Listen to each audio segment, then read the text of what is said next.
Broadcasting live from the Business RadioX studios in Phoenix, Arizona, it's time for Phoenix Business Radio, spotlighting the city's best businesses and the people who lead them. Good afternoon and welcome to Collaborative Connections Radio Show and Podcast, sponsored by KLM. We're live in the Phoenix Business RadioX studio in Arizona, and I have three amazing guests that I'd love to introduce you to. First, Thomas Barr, welcome to the show. Thanks for having me. I'm so happy to be here. Tell us a little bit about you and the organization you're with. Well, I'm Thomas. I'm the Vice President of Business Development at Local First Arizona, and we are a statewide nonprofit that supports and celebrates locally owned businesses. We believe Arizona's economy is run by entrepreneurs, and we believe in building more resilient, sustainable, and inclusive economy through entrepreneurship. Right up my alley. That's why I'm a huge advocate. Absolutely. Thank you so much for being here. Carla, welcome to the show. Thank you. Excited to be here. Tell us a little bit about you. Yeah, so I'm Carla Reeves. I run Carla Reeves Coaching. I've been coaching for over a decade. I'm a mindset coach for high achievers and specifically hyper achievers, really helping people to get out of their head, get out of survival so that they can really reset their life and ultimately architect their life intentionally. It's really cool. And I've seen your work firsthand. So thank you so much for being here. I appreciate it. Welcome to the show, Michelle. Hi, Kelly. Thank you for having me. You're welcome. Tell us a little bit about you. Well, my name is Michelle Zipser, and I have a private practice that focuses on counseling, education, support, collaboration, consulting with care partners and caregivers of people living with dementia. Huge necessity here in Phoenix, well, everywhere, but you're doing amazing work. Thank you. We appreciate all you do. I'm Kelly Lorenzen. I own KLM. We have helped lots and lots of local businesses with their consulting, marketing, and project management, growing their businesses to support the small businesses and local businesses so that our community grows and thrives. And it's a huge passion of mine.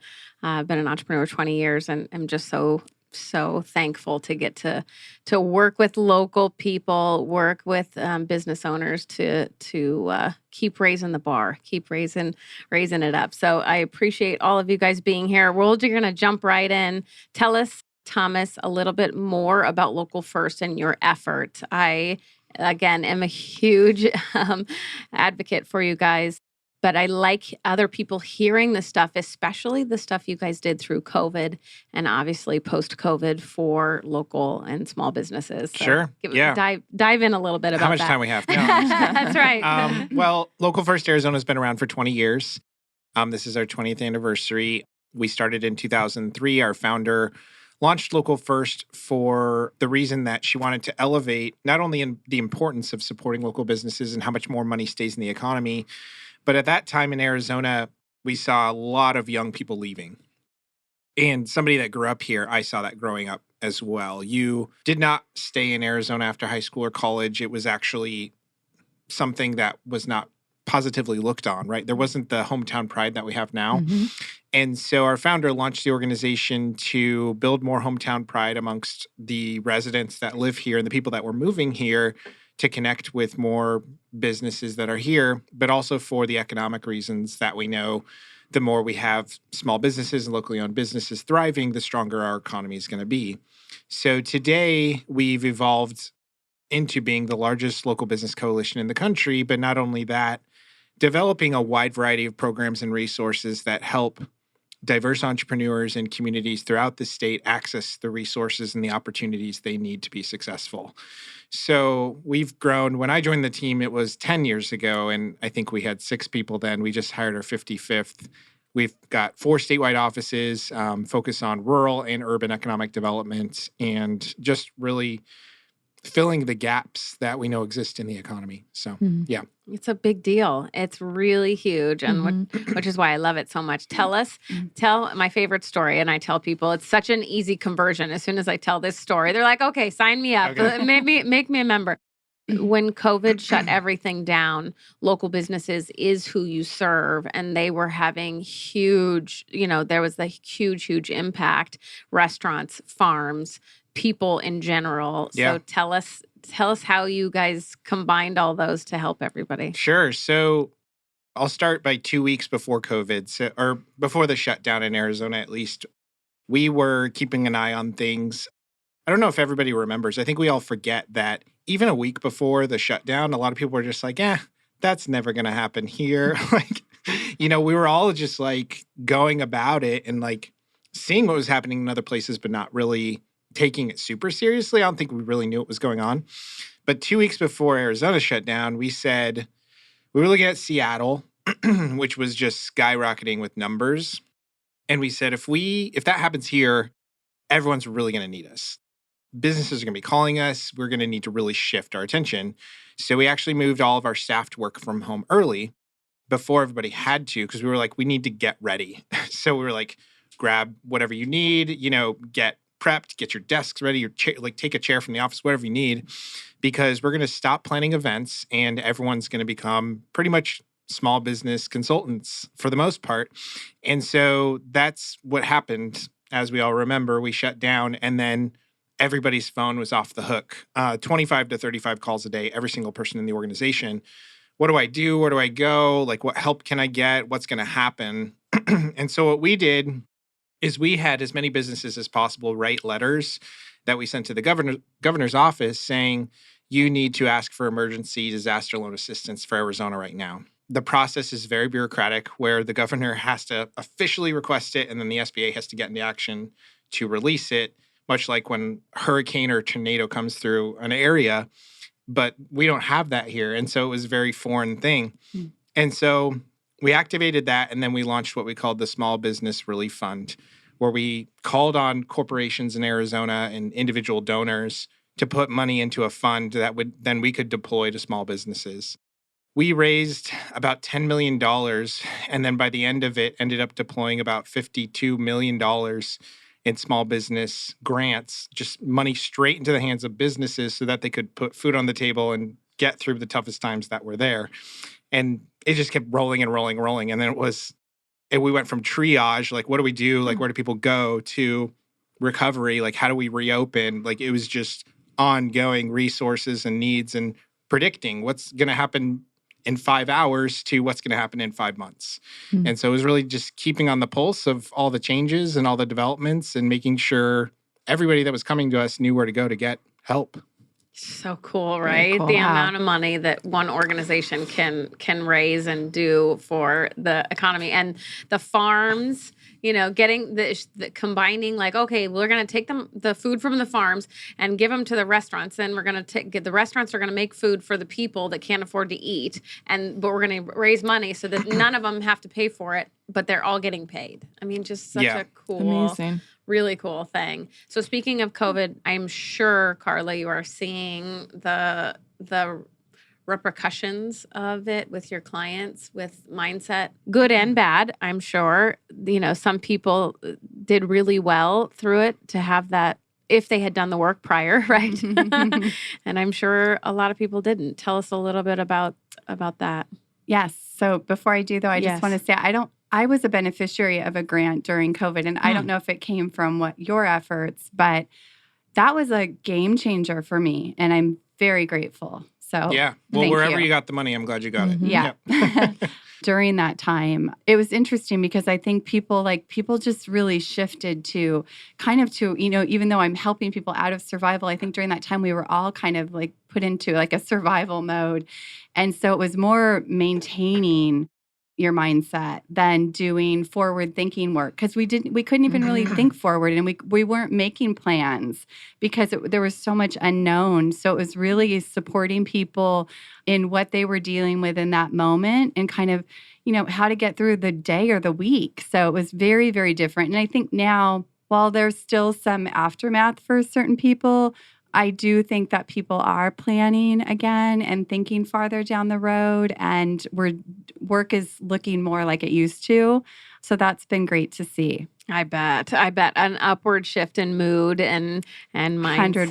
100%. And getting through the other side, you're like, oh my gosh, if we can do that, we can do anything, right? Yeah. At least as long as we have the tools to do it. Yes. Yeah, that makes a big difference. What about you, Michelle? What did you see through through COVID with especially caregivers. So tell us a little bit more about how you help, people, families with dementia, but the caregiving has got to be. Yeah. So during COVID, I actually was working at Hospice the Valley as a social worker on the dementia team. And so during that time, initially we were doing telehealth. We were going in doing some telehealth, but what we saw was just horrific, absolutely horrific when it came to people living with dementia in facilities, being isolated because they can't see their family because of the risk of getting everybody, transmitting COVID to everybody else in that in the facility, putting their lives at risk. It was just a very, very difficult dance, and we just didn't know how to do it, and we just did the best we could. Caregivers, people living in their homes with a person living with dementia, very isolated, obviously. We would go and do visits. We'd obviously take precautions when we would go in. It was almost like we were people's life rafts, during that time, to be able to just see, somebody once a month to come into their home and listen to them and hear them and their stories and their struggles. And it was a very difficult time to be a part of working in the medical community, right there. But I'm glad I was able to do it and survive it. And yeah, and so that work, right, propelled me to realize the caregiving and the care partners, and how that one visit a month was a lifeline for them, even outside of COVID, because the fears, still for people, living with dementia. So that's what propelled me to want to focus on providing counseling specifically with my background, and also earn my hours to get my license, my LCSW. I really believe in it. I see the difference. I actually I have a gentleman who had to be hospitalized recently, and I spoke with him, and he said, so he had to put his sessions on hold. And he said, I just want to let you know that my daughter-in-law, who's an RN, who, and she's, there's been some, critique of maybe the interactions between me and my loved one. But lately, I've been getting a lot of positive feedback, and I attribute that to, our work together. And so I want to thank you. So, that was just like, one thing that went right to my heart. We need more of me, basically, right? Lots more. Right. Lots more. We need a lot more, especially for the caregivers. Like, we always think it's the people that are suffering the most is the person with dementia, but it's just as bad, or probably worse. That for the people who are caring for them. That's a big ask to do for somebody.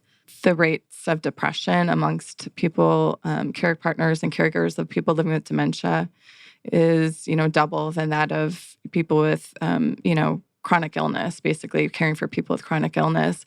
And the toll it's going to take on our economy, and it is taking on our economy, is something we all need to pay attention to. Going back to how you started and what got things going for you is, our local economy. But this is on a bigger scale. It's, I think the numbers, they are in the billions of how, the cost of what it would cost for family caregivers if they were getting paid right now in the United States caring for somebody living with dementia. I think it's $63 billion. That is really scary, those numbers. I know. Yeah. So, and I'm going to post actually on my LinkedIn page, I'm going to post some stats and figures if people want to look into that, because I think it's really important for people to pay attention, because we all need to plan for ourselves in the future. Caregiving and the dementia research and Alzheimer's research and all of it. For people who don't know, you want to give a definition of dementia? Well, dementia is, there's over 100 different kinds of dementia. And basically it's many diseases. It's, that affects the brain, that takes away people's memories, their words, their ability to complete tasks, their ability to recognize family members. The most common is Alzheimer's disease. It's progressive, and currently there is no cure. There's, lifestyle things that we're studying to help minimize, because vascular dementia, is a very common type of dementia having to do, think about the rate of heart attacks and strokes in this country. And if your veins aren't working well and getting the blood to your brain, then, that's going to impact you. And it's actually dementia is many different diseases that result in having dementia. Yeah. And go ahead, sir. You were going to say something. I was just going to say, I'm so grateful for the work you do because my mom passed in 2020. She had dementia for a number of years. And I can't even imagine how helpful it would have been to know that somebody like you at that time to talk through what was happening. Yep. But we had such good services around us too. Good. And I'm so incredibly grateful because that was a very long, very hard journey. And she was in a home during COVID where she was isolated and we couldn't see her. I mean, you could see her on the other side of the fence and like wave to her. And we thankfully got her out shortly after or shortly before she passed and got her to my sister's home where we could all just surround her and be with her before. Thank goodness. Thank goodness. Oh, Because my I know many goodness. people didn't get that. Didn't get that. Yeah, that's a big deal. I'm going to switch gears a little bit about the economic impact that all of us, right? The more studies we do on dementia, that'll help. You know, the more we fund stuff in Arizona, that will help. Tell us about the impact that if you use local businesses, you know, and the money and the banks and all of that. Tell us a little bit about that. Yeah, there's a lot of studies that we use to support the importance of locally owned companies in Arizona and entrepreneurship. One of the main ones that we've always fallen back on is we know that for every $100 put into a local business here, $45 stays in Arizona. If you spend the same $100 at a national chain, only $13 stays here. So that's important from the perspective of what happens to those dollars after they're spent, right? A lot of the times we think we go into a business, we spend our money, the business keeps that money and it stays there. But as you know, we're all operating businesses and you have expenses. So Kelly, you're a great example of a business that another business will hire, right? So when we go into that local coffee shop, they are probably hiring a marketing person. They're hiring a payroll service provider. They're hiring an accountant, a printing company for their menus, a web developer for their website. I mean, you all know as running your own businesses, you've got a lot of other people with skills that you need to hire. And so that is, you know, the secondary job that's supported. But then we can think even further from that. When the money is spent there, how many more tax dollars stay in our community and where those tax dollars go, right? Those tax dollars fund government programs to help support what is needed in our community, our roads, our fire departments, our parks, our libraries, like all of these important components of our infrastructure. And the less we spend with the businesses that are here and the more we maybe stay home and spend with the big guys that are not here and extracting all of that wealth, that's why we have such a major wealth gap continuing to grow, not only in our country, but in Arizona. Arizona is actually we are the second in the country in the wealth gap. So between the richest and the poorest, we are number 2 in the country. Gosh. So it's incredibly important for especially the work that you're doing and everything that we're doing. We can't have a strong economy if we're not mentally well, right? If we don't have the resources for everybody in the community that needs the resources. And so it's all interconnected, right? All of this is connected together in one way or another. And so the more we can create an economy where entrepreneurs are doing business together and lifting each other up, the more we're going to be able to drive attention to the fact that that model right there is going to support all of the work that we're doing, right? That's exactly why I Right. started the show. Thank you for that. Thank you for I was that not paid to be here. commercial. I was not paid to be here. Yeah. It is. It's really critical that we use each other and you know build each other up and it helps the community. Every time I see that and be diligent about it, right? About who you're using, who you're choosing to use. Even referral gifts is a tiny little example. You can easily send a Starbucks gift card as a referral as a thank you. Or you go on Etsy, or you go on Shop Local Arizona has their own. I just found out. How did I not know about this? I don't know. And buy something that another local person made and send it to your referral partners. Send it to somebody as a thank you. It's a Love big that. Yep. it is a tiny, it Yeah. seems like a tiny little thing. You just helped that business, Yeah. right? And you helped you guys and Right. everybody. I mean, then everybody wins. Yeah. It's that conscious capitalism, motto of win, win, win, right? It's Mhm. thinking about all your stakeholders and Mhm. everybody winning. It just makes for a better, I think, for a better economy. very But cool. you can prove it with the numbers, which is really cool. Yeah. I just think it. Speaking of numbers, can I clarify really quick? Yes. So before I said $18 billion, it's actually 18 billion hours of care at $339.5 billion that it's cost because people, a lot of times people have to quit their job and retire early. Yeah. And so again, going back to, our economy and yeah. That's a lot of money. It's That's a lot of money. I know. I keep talking about that with our financial planner. How much money am I going to have? I need a line item. Good job, Kelly. I need a Good job. caregiving line item. Put that in there. I'm not going to live in Yes. some home. That's right. So where is that Right. line item in there? Okay, well, you better start saving because I believe caregiving at this point through an agency is probably for companion level, I think maybe $30 or more an 26 hour, to 30. $26 to $30 an hour. I just have a client who Yes, you do. happens to Yep. own a home care yes, agency. you do. It's the only reason I know. I know who she is. Yeah. Yeah, so Yeah, it's expensive. I know. And the more we can do now, the more we can, you talked about lifestyle things, Carla. I know there's the mind is a huge player in all of this. Yeah. If there's things, can you give us a few tips maybe to keep our mind right, Mhm. right? To get us out of that constant worry mode.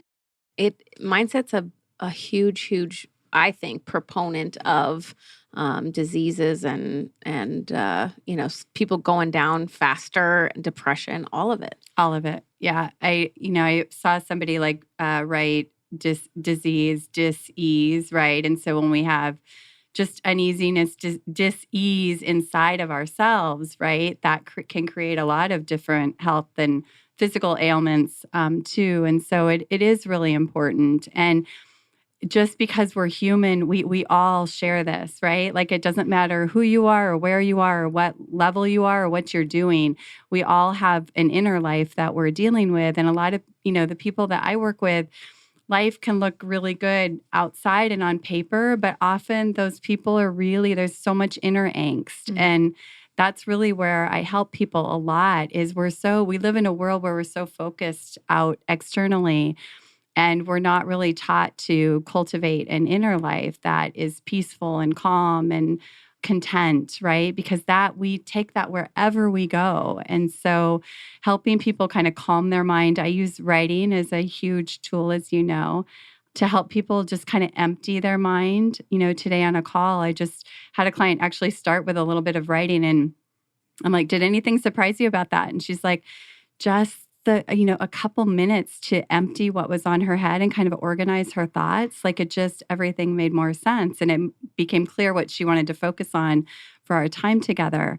But we're so busy. We don't take that time to just unpack your head, sort through your thoughts, focus on what's really important, and really think about what's your big picture so that you can align not only your thinking, but your behaviors and your actions to what you really want in life. Because a lot of times when I meet people, those wires are all crossed. We're living kind of based on our past out of fear and trying to avoid things instead of trying to build and create what we actually want.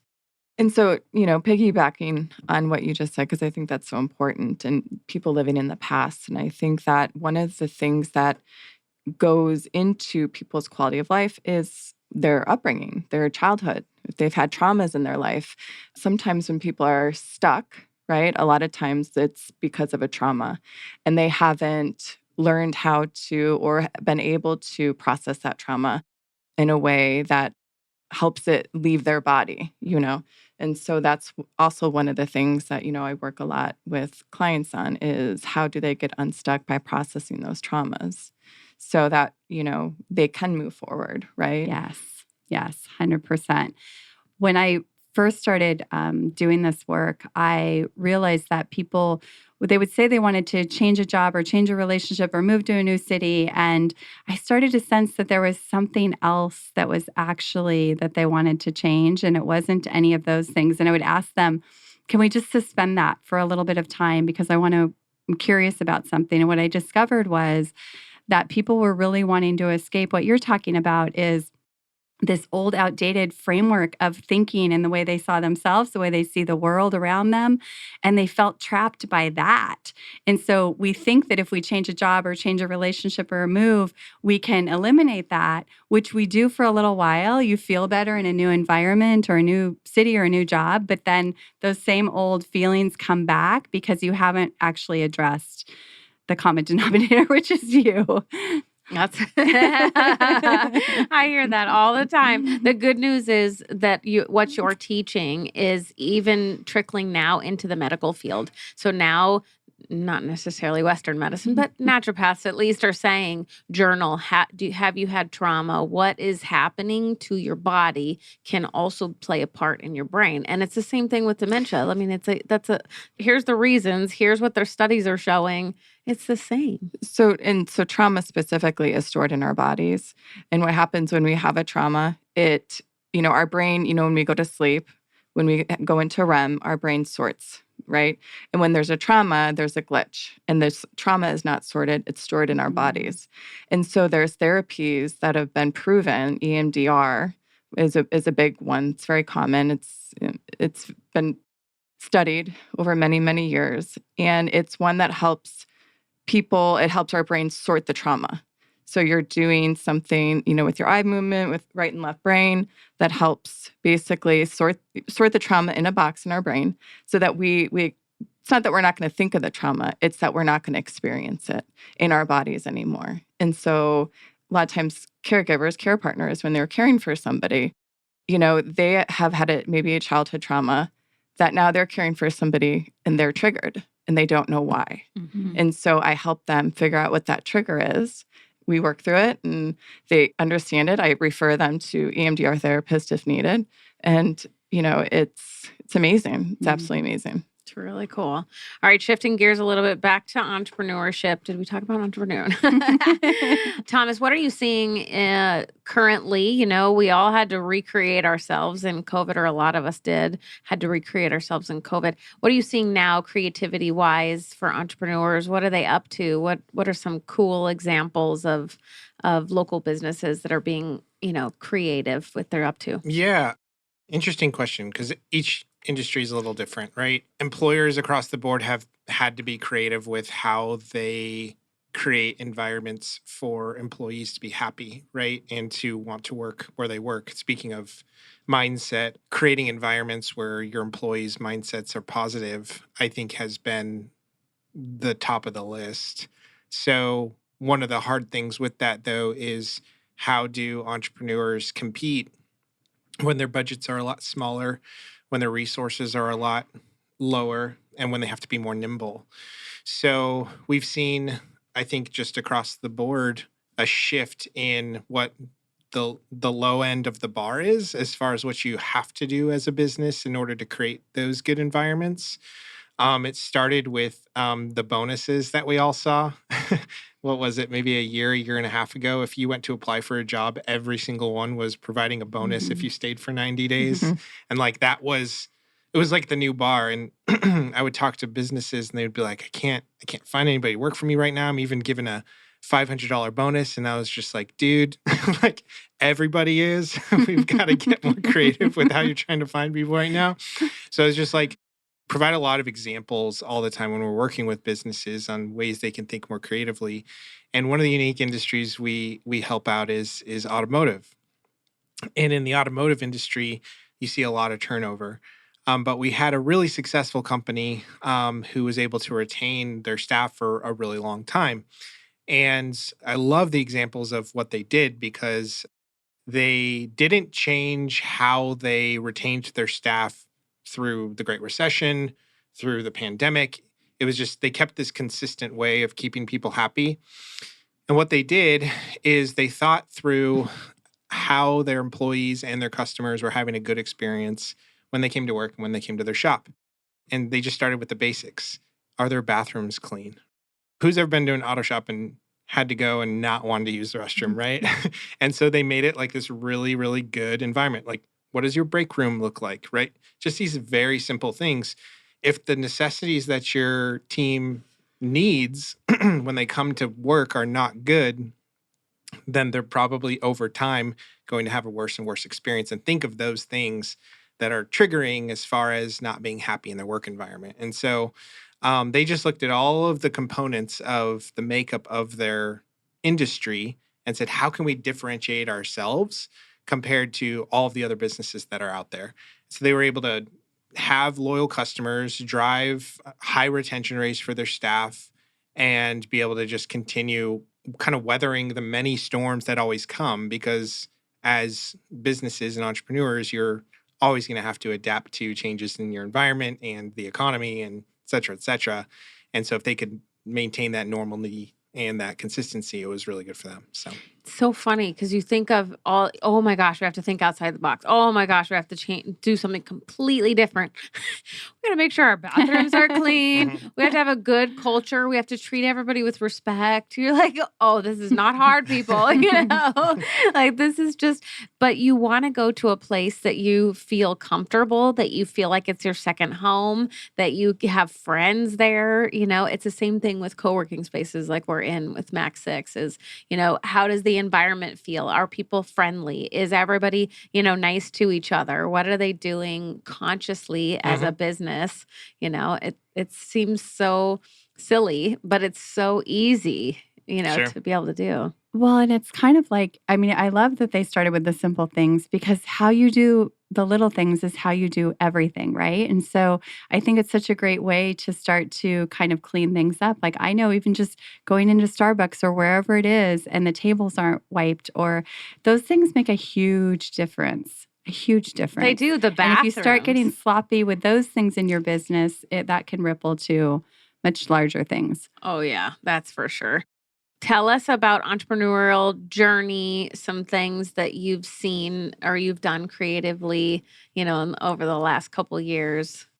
Yeah, I actually wanted to just say something to what you said, which is I've seen a lot of clients who are now still working from home, right? And that, talk about mindset, and you're sitting at your computer all day long. Like that's been really important. And I'm curious, the companies have had to address that too, because a lot of people still have never gone back to the normal work environment, which I think is interesting. So I do a lot of work around helping people start to advocate for their own well-being, because they somehow think they're like glued to that desk and that computer all day, right? Man. And so it's been really important to like learn new habits to make sure you're taking care of your physical health, your mental health, all of that. Creative things in my business. There's always something creative. Creativity is kind of like the air I breathe. Like I can't live without creating something. And I think one of the things I've had to learn is how to, instead of creating broadly, really create more deeply, so that I'm not trying to do 100 things. I'm doing more like 5 to 10 things really well. That's been a challenge for me. But I'm always looking at how can I adjust the programs my clients are going through to really elevate or amplify their experience or deepen their experience. So I'm always looking at, from calls to the worksheets in the online platform, how I can communicate with people, my podcast. That's a huge creative outlet for me, is the podcast. So It is. It's a big deal, isn't it? To be able to, I just said the other day, I think Daryl's one who told me, our producer, you've interviewed 147 people or something. I said, what a cool thing. You think you're starting a podcast. I thought, I just want to get all these people to know each other. I want everybody to do business with each other, right? And I'll highlight my clients and I'll do these things. The cool thing I've learned out of all of it is you learn how many stories, how many lessons along the way. I've had 147 people tell me their lessons and their tips and their stories. You can't get a better hour of, tips and lessons and stories, and like, ooh, I want that. There's a nugget. I'll take that. Yep, I'll learn. I'll teach that. It's cool to have that creativity be something that then you get something back, right? It's not just an outlet. It's like, wait, I get to learn all these things all Well, the it's like time. multi-directional, right? Because it's these, and then it's also the people listening are being impacted too. That's so really cool. I love it. Michelle, in your entrepreneurial journey, what are some creative things you've encountered or trying to work on? Well, as you know, I'm new at this, so I'm brand new pretty much. So I just started doing this full time in July, but I started it a couple of years ago. Hiring you. She did not get paid to say that We're all either. You have helped me tremendously in focusing because that's not what I know how to do. I know I'm creative. I know, I have ideas for things. I know what I want to do. I just don't know how to do them or where to focus my energy because I have finite energy. I have, a family that I also take, very good care of. And so where do I put that energy? And, and I'm still learning. I mean, I have so much to learn. Now I have to work on a really good website. I know, that's sort of where I'm at in my process. I'm just starting. I'm a baby. So it's exciting though. But then that means everything's creative, everything, right? Right. So then Yes. your energy has to be, okay, I can only do this for so many hours a day. Right. The creativity, because it's all creative when you're building a brand new business. Right. It's the whole thing. And the list never goes away. I know. That's for sure. We're switching gears a little bit again. Future. What does the future of Arizona look like, or the economy, according to Local First? I think that we'd have to look at our biggest societal challenges in order to determine where Arizona's future is going to take us. I think there's a role that we all play in shaping that future, but we've got to address the biggest, gorillas or elephants in the room, if you will. Number one being our resources and water. We can't grow and live here if we're not paying attention and figuring out how we're going to sustain ourselves, right? So it's something that we all have to pay attention to, and we all have to decide what role we're responsible for as residents, as business owners, as just constituents and stewards of this community. We can't stand on the sidelines and have other people make the decisions for us, whether those are the right or the wrong ones. We all have a role to play in that. As we continue to see the wealth gap grow, I think it's important as business leaders to recognize what we can do to support other entrepreneurs or other people in the community that don't have the resources we might have. How can we extend ourselves? How can we share our knowledge? How can we provide support to other people in ways that will help them grow wealth for themselves too? And I think as we look at the landscape of just business in general, a lot of these issues that continue to be really prevalent as far as staffing and opportunities for locally owned businesses to thrive, we need to address those head on too. I was talking to somebody the other day about how I know that every local business that I know would love to raise the wages of every employee that they have, but it's much harder for them to do that than a very large company that has lots of resources and lots of money. And so while we can advocate for policies that are forward thinking and progressive and all of those things, and that's really important, we also have to understand that there's a major difference in the world of business that we're facing right now. And so on one end, we see consumers that are on the side of convenience, wanting things fast, wanting things now, wanting to order everything on their phone and pick it up and not deal with someone, right? A continued economy of transactions. But on the other end, you have a very large market of people that are focused on experience and knowledge and relationships. And there's a big gap in between of a market of people that could really go either way, in our opinion. And so those that are in this large bucket of relationships and meaningful experiences, I think we have a real opportunity to show that is human nature, right? And we're not going to survive or sustain our state in a world of transactions. Actually, that depletes our wealth, that minimizes our, yeah, right. Like I just keep going back to the mental state. The less people you interact with, the the worse off you're going to be, right?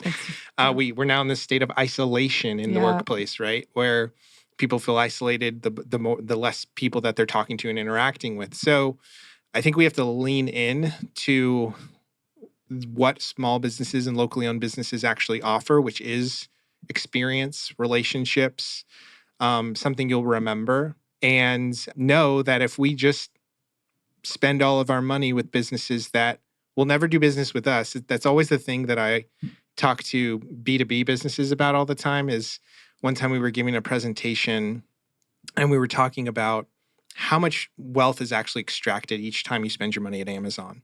The woman walked up to us afterwards and said, "You know what? I'm so glad I came today because I'm an accountant and I never realized that, and my husband's a firefighter, and I never realized that Amazon's never going to hire me as an accountant, but I spend so much money there.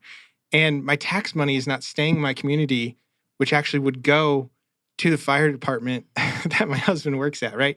And so we get into this practice of the normalcy of how we spend our money without thinking of the longer term implications of it. And so I think we're in a moment where this middle ground of individuals has an opportunity to decide which end of the sphere you want to be on. But I'm hopeful. I think we're really hopeful that there's a lot of opportunity there. I think it needs to be just continue to be talked about. I agree. I think, didn't even think about that, how I'm taken away from my own community by ordering off of Amazon. It was obviously during the pandemic, it's what kept most people going. But yeah, that's good to know. There's now, luckily, a little small business icon on Amazon if it's a small business. So if you have to buy something on Amazon, look for, when you're searching things, look for the small business icon. That's at least a little more helpful. Yeah. That's like secondary. Obviously, think about somebody you can hire locally. Yeah. My entire team is local on purpose to make sure that the money is staying here and going back to here. Buying the stuff on Local First, the earrings I wear or whatever, right, is buying stuff here. It's that mental shift of where am I going to spend my money? Well, I think it's about not feeling guilty, right? We're not here to ever shame anybody. No, right. People will come to me all the time and we're like, "I went to Target last week. I'm so sorry." I just like, no, like that's not, I'm not trying to make you feel that way. Like it's totally fine. But hey, if you have to do that, where can you find a local product there? Right? Like what products in that store were actually sourced here? Did they support any farmers here? Are the products sourced here? Like what more could you do? Like, and every time you spend your money, you have options, right? There's really, really great options. Like you can hire somebody locally here. They've got a store here. Like, their kids and they went to school with yours, right? Like you can get super local, but you can't do that every time. And so just like, that's why we're local first and not local always. It's what options do you have and how can you think about those options when you spend your money instead of just doing what becomes very normal to us. Yeah. Really cool. And as a local business, how do we be a part of what you're doing? I'm glad you asked. We started Local First, and I joined Local First to provide opportunity to every entrepreneur. So we've built a network of thousands of small businesses that join our organization, and we deploy resources. So we let them know about grant opportunities that come up. We are the eyes and the ears. We like to think of resources, opportunities, networking opportunities that can bring you all together. So we've got a membership program, thousands of businesses across Arizona. So we're not just in Greater Phoenix. We've got staff in Tucson. We travel all throughout to every rural town, provide support and resources to all small businesses throughout the state. So you can join Local First, and then we plug you in. We send you opportunities, get you connected to other people that you might be interested in talking to or networking with, and just have our eyes and ears out for things that you're looking for. Yeah. Awesome. Yeah. And it's a write-off because you're a nonprofit. All right, That's future. Tell us, Carla, about something that people can do now that will set them up, for future, right, in their mindset, in the work you do.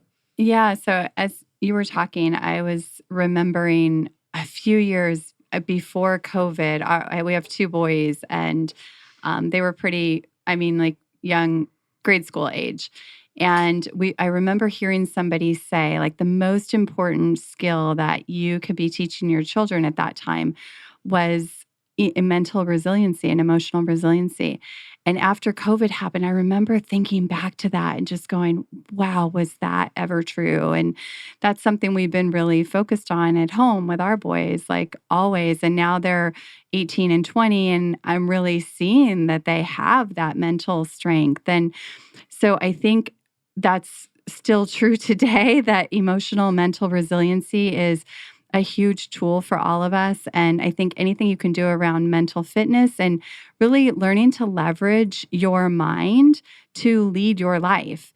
And there's so many different ways that you can do that, through working with me or other coaches, or there's different programs. There's so many resources around that. Writing is an incredible tool just to get away from a therapist. Yeah, for sure. But just learn to understand your mind better. And instead of it running you learn to really leverage it to be a tool in leading your life, and can really be such a huge game changer. And so tell us two ways to do that. Two ways that you tell people, okay, our mind is the best tool we have, right? But people don't know what that means, right? People don't know what we know what physical well-being is. Yeah. Nobody knows what mental well-being is, or that to get yourself ready for mental resiliency. Is there two things that you can say? Obviously, journaling is a huge one. Journaling for sure. Just to unpack some of your thinking, there's so much that happens up here on any given day. So just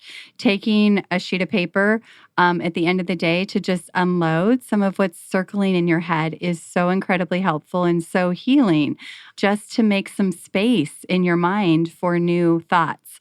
Because a lot of times we're circling the same old thoughts that tend to create the same old circumstances and the same old feelings. And so just making space for new. So that would be one. The second would be, as humans, we are storytelling machines. And what I mean by that is anytime something happens, your boss says he wants to have a meeting with you. I've seen this happen with clients. Like your boss says, hey, we need to set up a time to meet. So those are the facts. He just asked you that we need to set up some time to meet. But in your mind, you quickly fabricate a story around that. And for most people, it may be something like, oh no, what's wrong? I've done something wrong. Something happened. I'm getting fired. Like, we tend to go to the negative versus the positive. That thinking in our head causes us to then get nervous and paranoid and anxious and alters our behaviors. And then we go into that meeting already thinking something bad is going to happen, and nothing's even happened yet. And there's a quote, I think by Mark Twain, that says, I lived a long and arduous life and 90% of it never happened. That's the mental stuff that I'm talking about that we can learn to take better care of. And so in that particular example, just separating the facts from the story that you're adding or telling yourself, and then zooming in on the facts, like, oh, he's just asked for a meeting. Maybe this is a good thing. We don't know. But assume positive intent until you know otherwise, and just prepare yourself for that meeting. So that can be another super helpful tool. Innocent until proven guilty, right? Positive until you hear otherwise. And I love the journaling at night to unpack it so you don't go to bed, and then that's where your subconscious goes, and then it's all negative, stress dreams, as opposed to at least getting it all out. And then in the morning, what are you thankful for is my practice. Like every single day, what am I thankful for? Yeah. Tell me the things I'm thankful for. And even during COVID, it was like, what's the silver lining? What's the silver lining? First, it was like once a month I would do that. And then it was once a week. And then every day I was like, what's the silver lining today? I have to consistently think of that positive, so there's not room for much negative. Of course, there's going to be little bits of it, but journaling is a huge deal in the morning and at night for people, I think. So gratitude, or even setting an intention for your day, or what's the one thing that at the end of the day I'd feel great about. And I think for high achieving people, you too also need to add some other things to your to-do list that are taken care of, that include relaxation or fun or adventure, or instead of just work. That's because right. I've had to learn this myself, but that taking time away to let your brain rest, go on a hike, whatever it is, it all fuels everything else. It fuels your business. It fuels your work. And I had to learn that. I don't think most entrepreneurs, especially small businesses, think that there is a chance that they can go away. Nope, I don't have time for self-care. I don't have time to go on vacation. I don't have time because I'm the only one that can do those things. I'm sure you guys hear this all the time. Yep. I'm constantly reminding people, outsource, outsource, outsource, so that you can do the things. Just do the things you love. Outsource everything else, I keep saying. But because if it's like putting on the mask in the airplane first, right? It's the same thing. If you don't take a vacation, if you don't have a reset button, if you don't have the self-care, it's not going to last long. Small businesses will go under so much faster if they don't have those tools in place, for sure. I'm sure you guys have good reminders, though, and good resources for people. You guys are always pushing the outsourcing and getting help and all of that. Absolutely. And often that time is like I've done some work around time because that is like the number one excuse people have for not living a life that's more fulfilling. And I think you also have to address your thinking because just whatever you're telling yourself about time becomes your self-fulfilling prophecy. And so I used to tell myself, I don't have time, I don't have time, I don't have time. You have time. It's really a choice issue more than a time issue. And I think just even starting to pay attention to some of that thinking that's derailing you because it's a lie. And it's really about how the choices you're making. Yes, delegating. And one of my favorite places to work with people is finding all the places that we're wasting time and energy it's not about the work inside of your business. It's about where maybe you feel like you have to please everybody, so you take on more things than you need to. It's those places where you can harness enormous amounts of time and energy. That's for sure. Michelle, what about you? Future, what are you excited about in the future? Well, I'm just sort of taking it one day at a time. That's good. That's good. It's a best way to be as a new business. I can't think too far ahead in the future. I just think that brings about a lot of anxiety for me. So my goals, one day, what I would love to be able to have is a counseling center, therapy center focused, providing counseling, education support for care partners of people living with dementia. It's just that individual attention.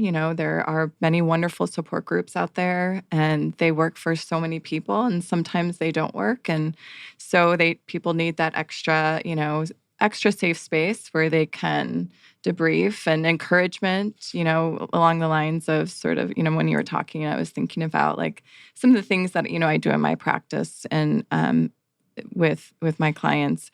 And the connection to other people, I would have to say, is one of the biggest, things that people can get so isolated in this role. And it really is a 24/7 job. And it is not the norm that we all experience. It's very intense. It's, they always have to be on. They're always worrying. They don't get a break. I encourage them. I'm sort of that little voice in their ear, encouraging them to do the things, to take the break, to try to get some respite, to take time for themselves in the morning to do some mindfulness, to go for the walk, to, journaling their thoughts. They have so many things going on. And so my goal is just to have, like I said, more people doing this work to help others who are in need. It's such a huge, huge need. We're going to get there. We're going to get you there. I know. We need to get there. We're going to get you there. School social work. They need to come up with ASU. Let's come up with a class, where, you learn how counseling techniques and how to, what dementia is and the process of supporting caregivers. And one little thing you said the other day to me that I had never even thought of is that people like you provide these tips and these, how to help not make it worse, right? For the people living with dementia and for yourself. Right. But I loved what you said the other day. You said people that living with dementia feel everything, even if they can't say back to you. So if you escalate your voice, then they get, I'm not saying it exactly how you said it, but then they get harmed. They think you're harming them because you're yelling or you're getting escalated, you have to talk like this, like you're talking to a little right? kid. Because they can understand the language sometimes, and they just read your facial expressions and your body language, and that's sort of, they're like a mirror. But it's really hard when you're tired, you're overwhelmed, you're in love with this person that doesn't remember who you are. It's a lot. So it's like a dog, right? Like I'm not comparing dogs to people, but I'm saying like how dogs, my kids tease, like they'll yell, but they're saying something really nice to the dog. She doesn't know that. Right. She's frantic because you're yelling, or they'll say, "You're so annoying," like that, but then she loves it because you're talking to her so nice. Right. But it's the approach. I mean, that's sort of where we're understanding more and more. However, that does feel like a lot of pressure, for care partners and caregivers. Like, oh my gosh, I can cause this behavior to occur.